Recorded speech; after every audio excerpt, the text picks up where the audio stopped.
નમસ્કાર. ગુજરાત સરકાર એ લોકોનું તો નથી સાંભળતી, પણ એના કર્મચારીઓનું નથી સાંભળતી. અત્યારે 2000થી વધારે શિક્ષકો એ દિલ્હીમાં ઉપવાસ ઉપર બેઠેલા છે. એમની માંગ છે કે જૂની પેન્શન યોજના છે એ તમામ કર્મચારીઓ માટે લાગુ કરવામાં આવે. આ ઉપરાંત એક જે તુગલકી નિર્ણય લેવામાં આવ્યો છે કે 2010 પહેલાંના જે શિક્ષકો છે એમના માટે ટેટની પરીક્ષા ફરજિયાત આપવાની રહેશે.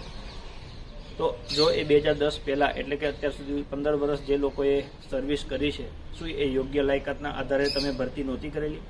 અને જો યોગ્ય લાયકાતના આધારે ભરતી કરેલી છે તો હવે તમારા આ તુગલકી ફરમાનનું શું મતલબ નીકળે છે? શું હાથે કરીને શિક્ષકોને હેરાન કરવામાં આવે છે, એમને મજબૂર કરવામાં આવે છે કે જેથી કરીને એ આત્મહત્યા કરવાનું પસંદ કરે?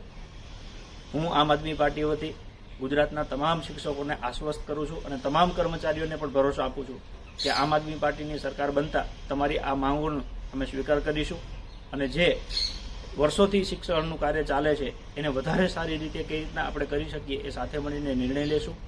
જૂની પેન્શન યોજના એ બધા માટે ખૂબ જ ઉપયોગી છે અને એ બધાને લાગુ પડવી જોઈએ એવું આમ આદમી પાર્ટીનું પણ માનવું છે અને અમે અમારી સાથે છીએ.